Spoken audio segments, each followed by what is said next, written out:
This Sunday, the fate of an independent commission to investigate the Capitol insurrection rests in the Senate. After the House voted to approve a January 6th commission last week, with 35 Republicans breaking ranks to vote yes, the bill could make it to the Senate floor in the next few days. A handful of Senate Republicans have expressed openness to a commission, but a growing number have already flat out said no, particularly after watching their minority leader do this 180.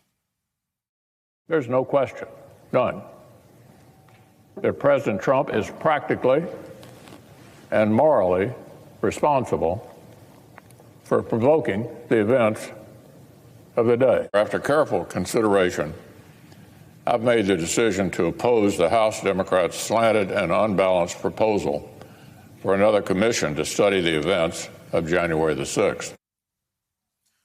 Joining me now, Congresswoman Madeleine Dean from Pennsylvania, an impeachment manager in Donald Trump's second impeachment, and Congresswoman Bonnie Watson Coleman from New Jersey, member of the Homeland Security Committee. Thank you both very much for coming to the Sunday show. I want to play this sound from Senator Ron Johnson on what he had to say about what happened on January 6th and get your reaction on the other side. The fact of the matter is, even calling it an insurrection, it wasn't. You know, I condemn the breach, I condemn the violence, but to say there were thousands of armed insurrectionists, breaching the Capitol, intent on overthrowing the government, is just simply false narrative. By and large, it was peaceful protests, except for, there were a number of people, basically agitators, that whipped the crowd and breached the Capitol, and that's really the truth of what's happening here. Congresswoman Dean, you go first. Your reaction to the senator. It's just stunning. First of all, good to be with you, Jonathan, and great to be with you, Bonnie. Happy Sunday to you. It's just stunning. These backflips, the gymnastics that some Republicans so tightly tethered to former President Trump are performing just show their absence of credibility. Of course, this was no Tuesday tour. This was no peaceful protest. I was in the Capitol that day. I had to be taken out along with others in a gas mask as the chamber doors were pounded on and pierced. Think of the attack on the police. Of course, the video shows the truth that this was the greatest attack by Americans on America, on the seat of our democracy. So why these folks are doing this, I think it is a perverse tethering to the former president and a belief that maybe somehow, if we try to forget about all of this, they'll stay in power. Congresswoman Dean, there's a very actually startling photo of you in that gas mask up in the House gallery. Congresswoman Coleman, you were there that day. Your reaction to Senator Johnson?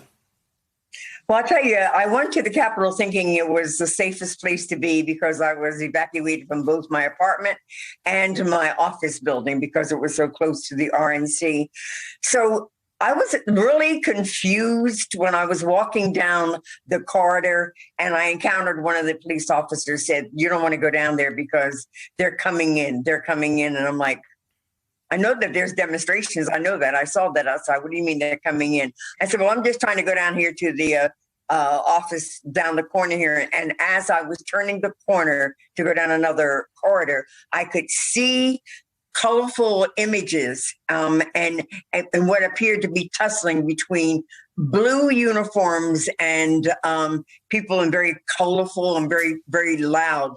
So I went into one of the attending physician's offices and we locked in. We could hear them chanting USA, USA, USA. And we could hear the tussling, but we didn't know the extent of it. And Congresswoman Coleman, after you had to hunker down with other members of Congress, you came down with the coronavirus, with COVID-19. How are you right now? I am recovered. I thank you for asking me. I had already had the first shot of my vaccine. I immediately was informed to get the monoclonal antibodies infusion. And so I waited out everything and then I got my second shot. I am fine. Thank God.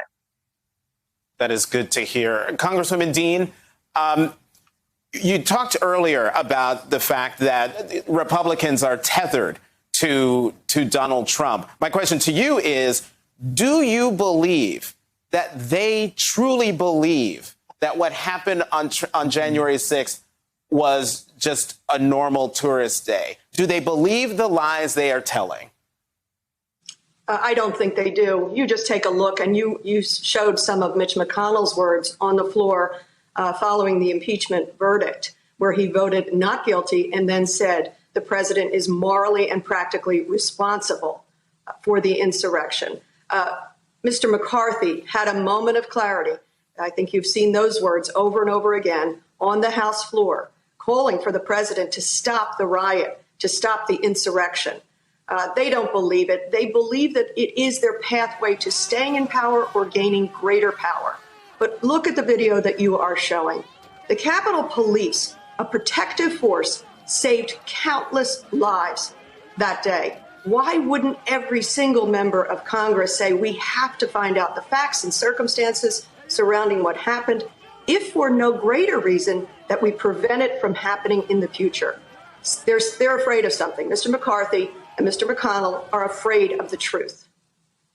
Congresswoman Coleman, if the Senate doesn't pass the commission, doesn't approve the commission, do you think that Speaker Pelosi should set up a House Select Committee to keep going in investigating what happened on January 6th? Jonathan, if the Senate, first of all, I don't believe that the Senate is going to fail to pass this. I don't think that these senators can go back home and face their constituents and say, we don't care about our safety. We don't care about our protecting the citadel of our democracy. And we don't care about protecting you all who might want to come visit. So I'm going to be hopeful, and I'm not going to speak to the universe that the Senate will not find a way to pass this. I think it's incumbent upon the majority leader in the Senate to figure that pathway out and to do it. It is unconscionable that the Republicans will not confront the truth here. It was before everyone's eyes to see and everyone's heart to react to. We have been affronted. We have experienced a moral injury, but more than that, we experienced an attack on our democracy, and we know how fragile it is now. So let's stop politicizing this. Let's do what they did with the 9/11 Commission. Let the facts, let the evidence speak for itself. Let it uncover why this happened, how this happened, and what happened again with the gaps in sharing information that had it been shared and acted upon, we may not have had that outcome. We've got to do everything that we can to ensure that that never happens again.